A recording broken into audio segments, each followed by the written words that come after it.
이 과장 생존기 제7화 입원하자마자 빠꾸. 사무 업무라는 게 그렇다. 일단 일을 벌이고 나면 계속해서 일이 늘어나지만 정리하자고 마음먹으면 또 한없이 일을 줄여나갈 수 있다. 늘 해오던 기계별 정비일지를 매일 확인해서 일주일에 한 번 확인으로 변경했다. 금형 정비일지마저 그렇게 바꾸자 그것만으로도 일은 매우 줄어들었다. 금형 청소를 3시간에 한 번씩 실시하고 그것을 확인하는 절차를 하루에 한 번씩, 아니면 흰색과 무색 제품에만 하루에 2번 하는 것으로 바꾸어도 일주일은 아무런 일이 생기지 않을지도 모른다고 생각하자 마음은 불편해졌지만 일의 양은 확실히 줄었다. 내가 있으면 매일 했을 기숙사와 식당의 위생 관리 일지나 사흘에 한 번은 확인해야 하는 포충 등 일지도 그냥 서류상으로만 맞춰 놓으라고 하고 ISO 관련 서류도 그냥 모아두기만 하면 정리는 내가 입원을 다녀와서 하기로 해버리자 팀장 사무인 염대리가 해야 할 일은 별게 아닌 게 돼버렸다. 내가 생각했을 땐 커피나 마시면서 띵까띵까 한가로울 정도였다. 물론 매일 재고를 파악하고 부자재를 확인하고 원료를 주문하고 원료 일지를 정리하는 일은 있지만 그것이야 피할 수 없는 일이고 출퇴근 관리 같은 것은 오전에 한 20분 정도만 애쓰면 되는 것이니 충분히 감당할 만한 업무가 되었다. 오늘부터는 염대리가 주 업무를 진행해요. 진행하다가 모르는 게 있으면 묻고 네, 그렇게 할게요. 업무의 범위를 축소하고 정해진 업무는 계속해서 반복시켰다. 마지막 3일 동안은 내가 하는 업무 전부를 염대리가 수행하고 난 ISO 업무 파일을 정리하면서 확인만 했다.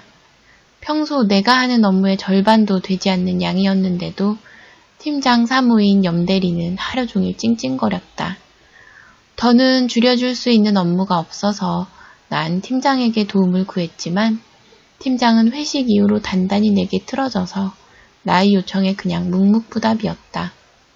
아빠에게 물려받았나? 속이 좁아 터졌다.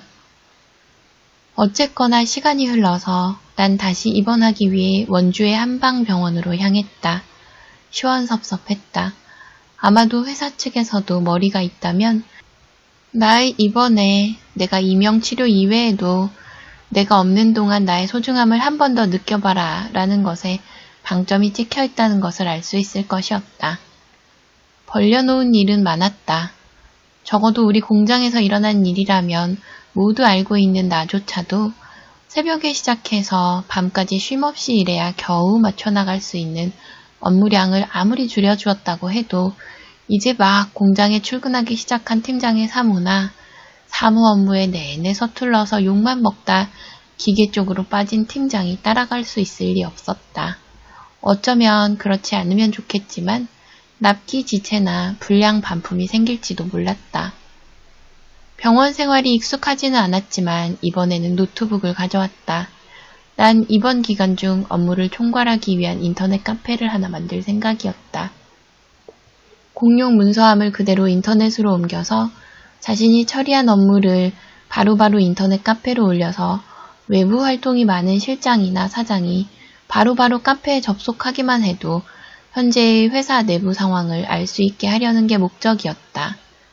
무엇보다 카페를 만들면 각각 개인의 일일 활동 사항이 그대로 드러나기 때문에 남들에 비해 압도적으로 많은 일을 하는 나를 보여줄 수 있다는 데에 의미가 있었다. 매일 해야 하는 일일 업무 같은 경우에는 개개인별로 게시판을 따로 만들 생각이어서 일의 진행사항과 추이를 알아보는 데도 꽤나 유리했다. 거기에다 중점 추진사항에 관해서는 예산이나 지원의 부족으로 하지 못할 경우의 증거사항 같은 것도 남길 수가 있었다. 아이씨, 다 때려치울까? 이게 뭔 짓이지? 욕을 하면서도 난 일을 계속해 나갔다. 이건 내가 하고 싶었던 일이었다. 10년 전쯤 중소기업청의 지원을 받은 홈페이지 같은 경우도 업데이트가 필요했다. 나는 관리자 기능을 이용할 수 있어서 차체의 디자인부터 변경사항까지 개편할 생각이었다. 입원 수속을 마치고 압력뜸이라는 치료를 한 번 받았다.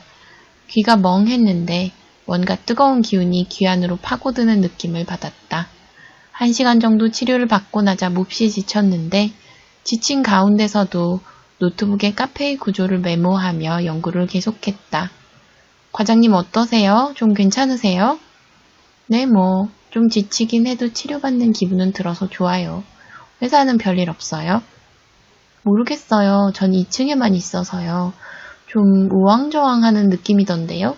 점심 먹으러 내려갔더니 프락치로 심어놓은 방경주는 적어도 4시간에 한 번 정도는 전화를 해서 이런저런 사항들을 내게 보고했다. 보험 적용이 된다고 해서 사인실을 썼는데 이명치료로 유명세가 있다더니 모두 이명 환자였다. 보호자나 간병인이 없는 경우는 나 혼자였는데 4명의 환자 중 그래도 걔중 내가 상태가 좋은 편이었다. 어떤 사람은 정말로 삐익 하는 고주파의 소리가 계속해서 난다고 했는데 난 이명이 계속 들리긴 하지만 어느 정도는 참을 수 있는 정도였다. 점심 무렵 입원해서 전식은 건너뛰었고 저녁이 나왔는데 확실히 간이 더 되어 있어서 맛은 더 좋았다. 양은 작았는데 이제는 소식에 익숙해져 가고 있어서 그다지 배가 고프거나 하지는 않았다. 다들 이명 환자라서 그런지 같은 고통을 참아내고 있다는 점에서 공감대가 있어서 모두와 금방 친해졌다. 과장님, 병원은 어떠세요? 괜찮으신 거죠? 쾌유를 빌겠습니다. 뜬금없이 명래 씨의 문자가 도착했고 곧이어 생산직 직원들의 문자가 빗발치기 시작해서 시간을 확인했더니 7시 20분쯤이었다. 일을 마치고 기숙사 방에 도착하자마자 문자들을 보낸 것이다. 무지 고마웠다. 문자에 하나하나 답장을 썼다. 의외로 외국 사람들은 정이 깊었다. 나와 친한 몇몇은 한국 사람들이 자신을 이용하고 있다는 말을 많이 했는데 그래도 과장님은 믿어요 라는 말을 많이 해주었다. 그래도 인심을 잃지 않았다는 타산이 섞인 자부심이 뿌듯했다. 옆에 아무도 없었지만 외롭거나 하지는 않았다.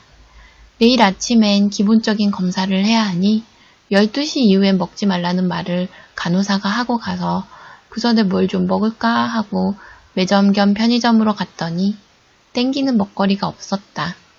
기본적으로 제한해야 할 음식군이 너무 많았다.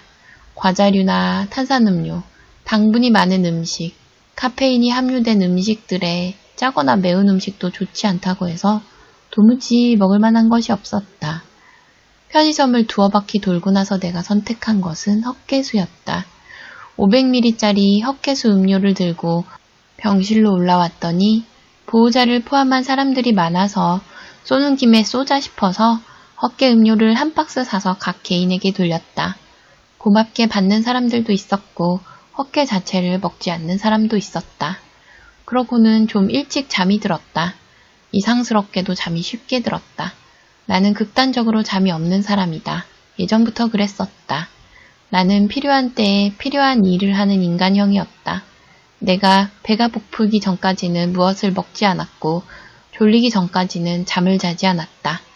머리가 그다지 좋지 않고 체면을 따지며 눈치가 없는 나 같은 사람이 보통 사람과 똑같이 살려면 좀 더 많은 시간과 노력을 삶에 투영시킬 수밖에는 없다. 피곤하기 전까지 일하며 잘 안 되는 일을 반복해서 시도하는 내게 잠이란 살기 위해 필요한 대상 정도일 뿐이었다. 한참 일을 배울 때는 하루에 한 번씩 자지 않고 이틀에 한 번씩 잘 때도 있었다. 나의 이런 생활 패턴을 엄마는 일찍 죽을 수도 있다면서 몹시 싫어하셨지만 누구든 자기가 원하는 대로 살 수는 없는 법이다. 잠이 들자 세상이 조용해졌다. 꿈속인지 아닌지 정확히 모를 잠과 삶의 경계에서의 내 귀에서는 아무런 소리가 들리지 않았다. 천상의 음악이나 아름다운 선율이 들리지 않아도 그저 조용하기만 해도 이렇게 좋을 수가 없었다. 침묵과 고요함이 주는 안온함을 느끼며 행복했다. 잠에서 깨어난 것은 누군가 조심스럽게 내 어깨를 쳐서였다. 눈을 뜨자마자 윙 하는 이명 소리가 났다. 순간적으로 짜증이 서려 있는 내 표정을 보고 당황하는 사람은 실습생으로 보이는 단색의 옷을 입은 어린 여학생이었다. 환자분, 혈압이랑 체온을 잴게요. 네. 재빠르게 표정을 수습했지만 잘 되지 않았다. 체온도 혈압도 정상이었고 조금 있다 간호사가 와서 재고 간 혈당도 정상이었다. 간신히 마음을 추스르고 반쯤 마시고 뒀던 헛개수를 먹고 나자 나갔던 초점이 잡히는 것처럼 정신이 들었다. 시계를 보려고 핸드폰을 찾았더니 몇 통의 안부 문자가 와 있었고 팀장의 사모에게서도 전화가 2통이나 와 있었다. 곧바로 전화를 걸었다. 여보세요, 과장님. 왜 이제 전화 주셨어요? 무슨 일 있었어요? 주사액을 맞았는데 거기 수면제 성분이 있어서 잠시 잤어요. 무슨 일이에요? 저희 A스푼 있잖아요. 네, 횡성공장 납품이잖아요. 어제부터 오늘까지 생산하면 문제가 없을 건데요. 반품을 맞았어요. 제품이 휘어서 기계에서 계속 걸리나 봐요. 얼마나 반품인데요? 오늘 30박스 나갔잖아요. 30박스 모두요. 내일 모레 다시 보내달래요. 이틀이면 30박스를 다시 생산할 수는 있다. 하지만 생산된 물건을 납품시키지 못하면 손실이 발생한다. 30박스라. 폐기하고 재생산한다고 해도 적어도 80만 원은 손해다. 그렇다고 새로 생산하는 것에 문제가 발생하지 않으리라는 확신도 할 수 없었다. 전화를 끊고 나는 생산부장인 김 부장에게 전화를 걸었다. 부장님, 이 과장입니다. 이야기 들었어? 네, 왜 그렇게 됐을까요? A스푼이 얇잖아. 아마도 대강 담으면서 눌려서 그런 모양이야. 야간 작업자는 전담으로 배치했다. 잘 담으면 문제 없을 거야. 반송된 건 파쇄해서 쓰실 건가요? 그러고 싶은데 김 실장이랑 김 팀장이 그게 140만 원어치다 어쩐다 하면서 말도 안 되는 소리를 해서 말이야. 역시 이 과장이 없으니까 바로 표가 나네. 어쩌지? 저쪽에 대책서를 보내야 하는데 말이야. 김 팀장은 해본 적이 없잖아. 강 기사에게 제 핸드폰으로 불량 제품 사진을 보내주라고 하십시오. 노트북을 가져왔으니까 여기서 작업을 해서 제가 여기서 횡성에 보내겠습니다. 실장한테 전화해서 그거 파쇄해서 써야지 그냥 묵혔다가는 다시 박스가리만 해서는 또 걸린다는 말을 좀 해줘. 네, 부장님. 그러면 수고하십시오. 그래? 귀는 어때? 좀 낫긴 한 거야? 아직 치료 시작도 못했습니다. 오늘은 그냥 검사만 했어요. 빨리 돌아와. 사람 하나가 없으니까 그냥 엉망이다, 엉망. 업무의 공백은 금방 다가왔다. 스푼 같은 경우는 미성형품이 섞이지 않은 바에야 거의 문제가 생기지 않았는데 이런 경우로 반품을 받은 경우가 처음이라 나조차도 전혀 예상하지 못한 문제였다. 내가 사무실에 있었다고 해도 아마 반품을 피하지는 못했을 것이다. 운이 좋았다. 기분이 마냥 나쁘지만은 않았다. 어쨌거나 우연이든 어쨌든 내 부재시에 회사는 하루도 지나지 못해 80만 원, 실장이나 김 팀장의 생각으로는 무려 140만 원의 손해를 봤다. 바람을 좀 맞고 싶었다. 병동 간호사에게 잠시 병원 로비를 걷고 와도 좋겠냐고 물었고 오늘은 더는 처방이 없다고 해서 로비로 가서 좀 걸었다. 늦은 시간에 병원은 고요했다. 오직 내 귀에서만 이명이 들리고 있었다. 그리고 나는 한 가지 사실을 깨달았다. 이 정도 크기의 소리가 집중할 땐 전혀 들리지 않았다는 사실을. 어렴풋이 길이 보였다.